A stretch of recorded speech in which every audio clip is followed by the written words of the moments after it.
Hey guys, welcome back to another whiteboard chat. Today we're going to talk about day of meals. I posted this on my story and people asked if I was going to show all my meals. I'm not videotaping all the meals. I'm actually just breaking everything down, showing you what it looks like, and then why it's laid out that way. Also, micronutrient considerations and things that I'm filling in based on my personal needs, chatting a little bit about digestion, food selection, so on and so forth. Because obviously it's a large amount of food for one. That is a really big consideration in how I actually lay out, number of meals, spacing of meals, foods that are in the meals, and so on. So it would be much less of a consideration had the intake been lower. I mean, even just a couple thousand calories lower, 4,000 calorie or so range would be much easier and give me much more options in terms of what I can eat. But my hunger is so low and digestion is very taxed, so I have to be very careful. First off, with the macro breakdown, so I do vary things a little bit, and this is a training day. I'll mention the non-training days a little bit as well. Ranges here: protein, carbs, fat. Now this is kind of where I generally fall in. I hit my end calories for the day. Now the reason I vary it is because one, appetite, how fast it feels like the food's moving or not moving through my stomach that day. Now certain things stay pretty stagnant, like the intra's pretty much the same. Meal one's normally around the same, and I do vary some of the other stuff. This is based on my last training day. Not training today, so that would have been really yesterday. It would have been my previous training day. Again, I do vary, but I hit this calorie mark, and the variance is really just based on, like I said, appetite and digestion. Now, as you'll see, 775 to 900 grams carbs is quite a bit, but also 225 to 275 fat is a lot. So I've kind of come up with this based on previous experience. I tend to do slightly better. When I say slightly, it makes it like 5% more tolerable if I go a little bit higher in the fat. I can digest fat decently well. Now, of course, at this type of calorie range, like everything's high, right? So you don't have a whole lot of options. You got to kind of just push everything high. Now, previously, I had done a couple different schemes. So one of them was a little bit higher protein, maybe 350, 375, higher carb, 1,000 to 1,200 carb, but less fat. And I'd also done a little bit lower protein, like in this range, and then 1,200 carb, and again, a little bit less fat. What I found is protein right about in this range, carbs I go not quite up to like that 1,000 or 1,200 point, but fill in with fat. And that seems to be pretty much my best option. And also because the fat is so low volume, especially the types of fat that I'm using in the diet, it's so low volume, that in and of itself helps, right? Just like stomach space, right? Let's talk about the meals, spacing, and so on. Generally, meals start at about 9:30 a.m. That'll be like 2 or so hours after I wake up.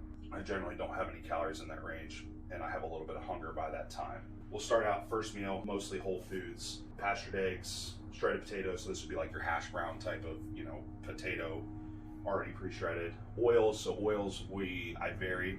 So avocado, mac nut oil, extra virgin olive oil, grass-fed butter, red palm.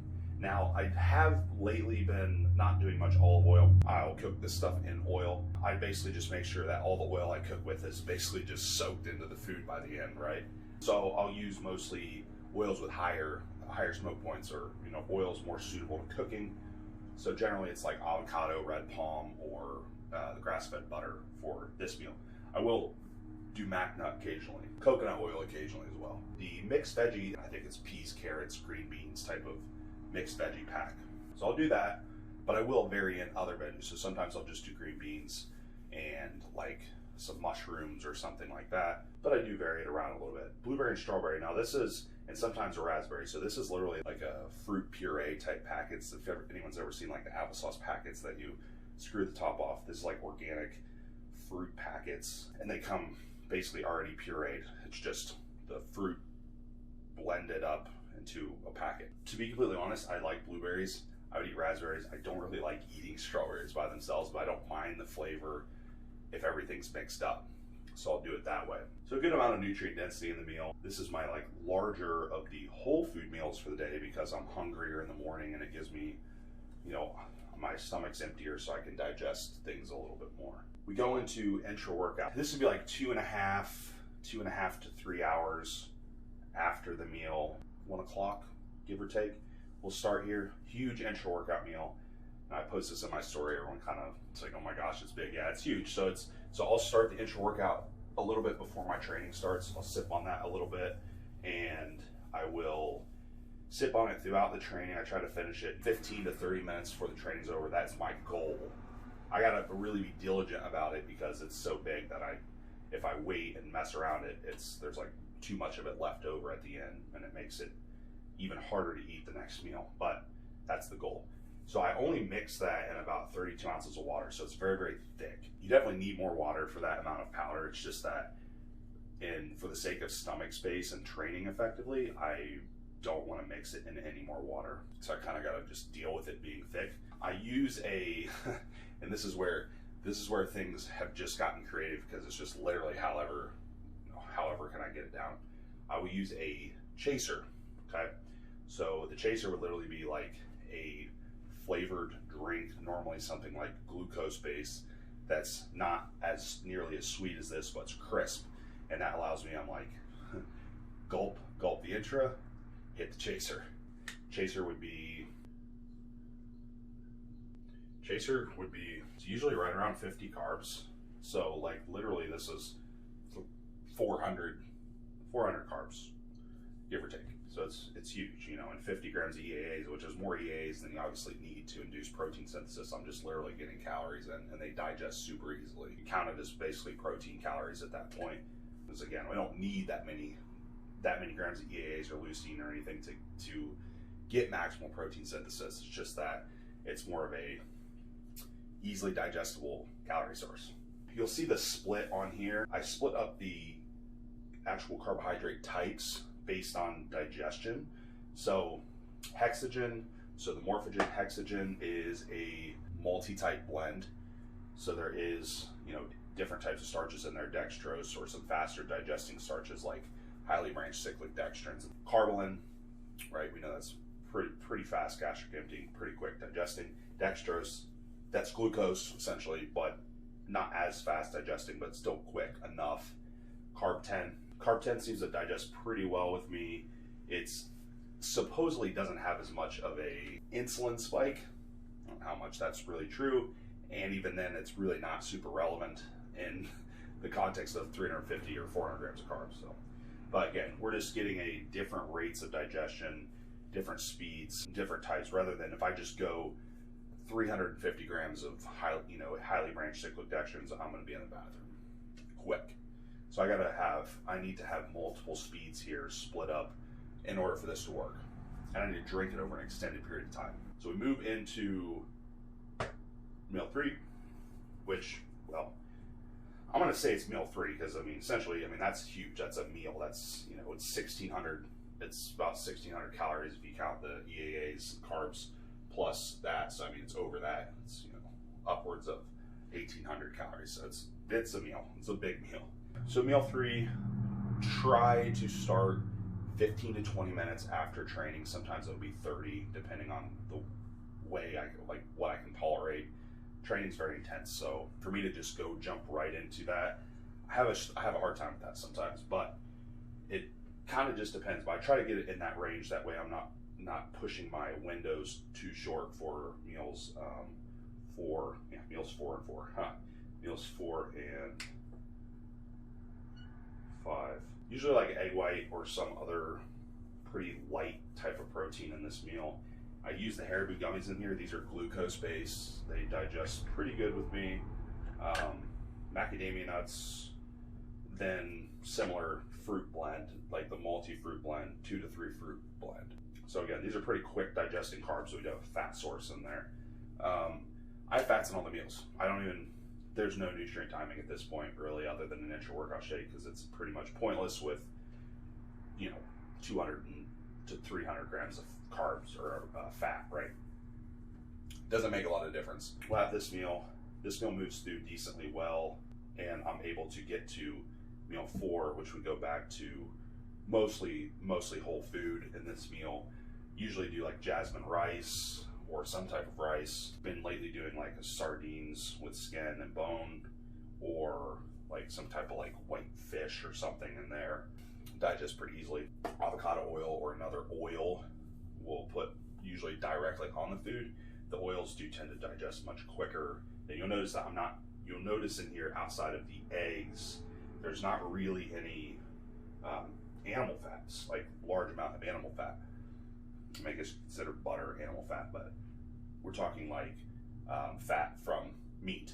And the reason, and that's not because I'm necessarily against it, it's just because in the context of digestion and speed of digestion, it doesn't really fit into my plan very well. With that, with the oil on it, usually have some kind of applesauce in this meal. Again, we're getting multiple different fruits throughout the day, but that digests easily, right?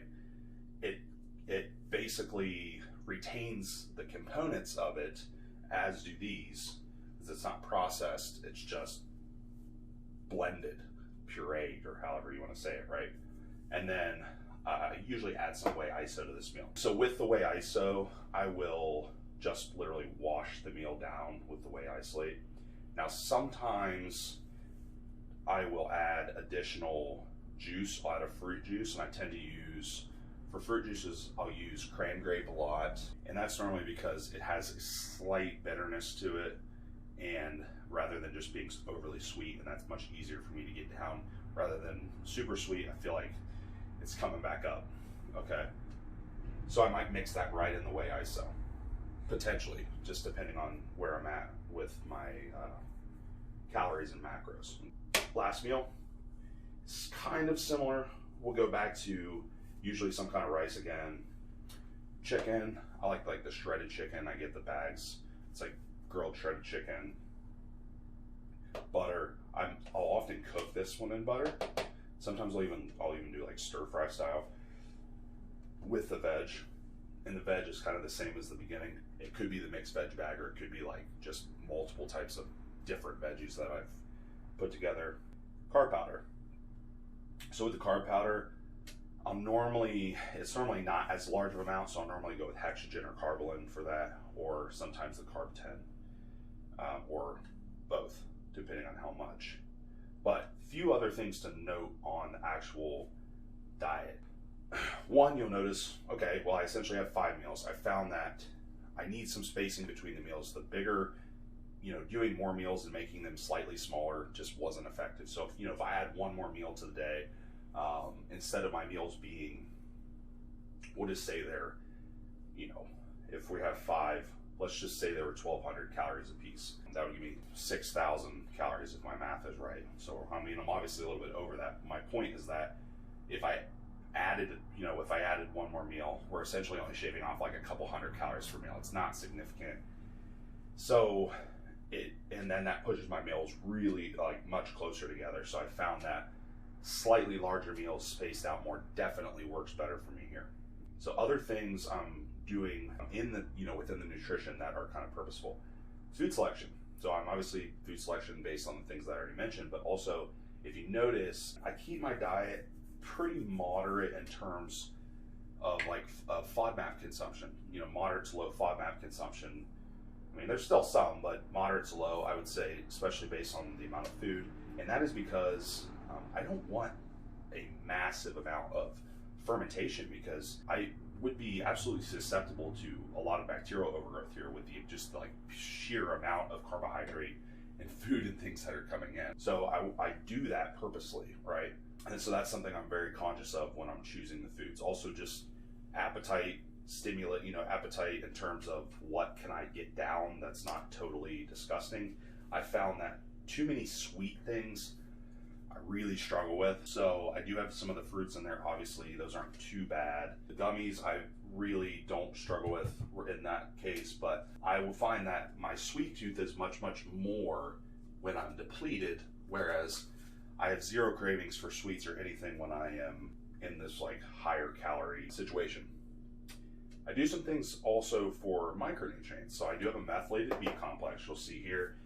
And methyl B complex, I normally just use, it's the Life Extension methyl B complex. I also use lithium orotate, 10 milligrams a day. Usually at night, we need the lithium to help basically transport the B vitamins.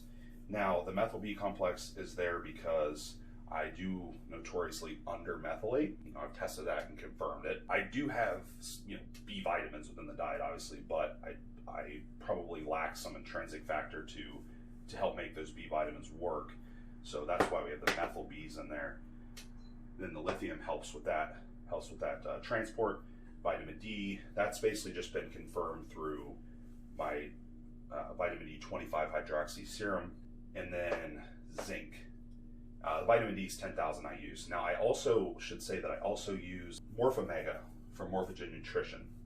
So with that, we do have 5,000 IUs of vitamin D in there, and I do have the omega-3. So I actually have been using 3 of those 3 times a day. The dose is normally 8 a day. I'm getting 9, but I'll do 3 here.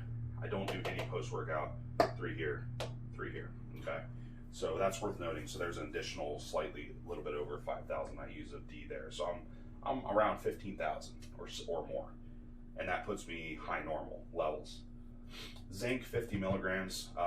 That is because of a copper zinc imbalance that I tend to struggle with. Those who are kind of competitive in terms of absorption. Now, of course, I could add more zinc in the diet, right? I have tons of calories. So a lot of my zinc, a lot of your high zinc sources, especially the ones that I would like red meat, well, they don't digest super well in this case in terms of like total food consumption. And they also are also high in copper. So like I'm kind of just, you know, balancing out. So I do add the 50 milligram zinc supplement. I use OptiZinc. It's any brand, that's just the form of it. And then we also use zinc carnosine. So this will help with the actual lining. This will help with the actual lining of the GI tract. This helps just keep the lining a little bit less stressed and inflamed and help keeps the mucosal part of the lining intact. That is important. Now, I'm not putting all my supplements on here. I have a lot more, but I'm putting basically like micronutrient type of supplements and digestion related supplements. So also we have, we're running out of room here. We also have betaine HCl with pepsin. That's obviously for greater stomach acidity, and it's a lot of food. It's a lot to break down. So I'm actually 6 to 7 capsules per meal, which is quite a bit. But if I don't take it, I mean heartburn, right? Because it's just too much food. Intra-abdominal pressure, esophageal flap comes open, don't have enough acid, boom, heartburn. Do use that 6 to 7 per meal. It's quite a bit. I would reduce that amount way down. I mean, even to nothing sometimes when I'm in lower calorie environment. When I'm not eating much food, I don't need any at all. I just don't, I don't take any. Anything else in terms of digestion, not so much.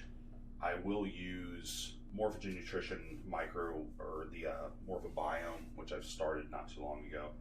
And I use that with, actually, believe it or not, I've started a little experiment which seems to be working decently well so far. So essentially what I'm doing is I use caprylic acid, which is a antimicrobial and helps with also yeast, killing off yeast. So what I'll do with that is I'll take that and actually to help prevent too much bacterial overgrowth, but then I replace it with some of the microbiome, and I use the also Jarrow Saccharomyces boulardii because it's resistant to that kill off. So I'm not going to spell that because it's a lot to spell, but we'll put that on here. We'll put Morphobiome, Sac, boulardii. Probably can't read that, but those are essentially what I would consider like digestive supplementation or micronutrient supplementation, things really kind of more dietary related. And I do have a lot of other health supplementation, and I also have the Morph-Omega in there.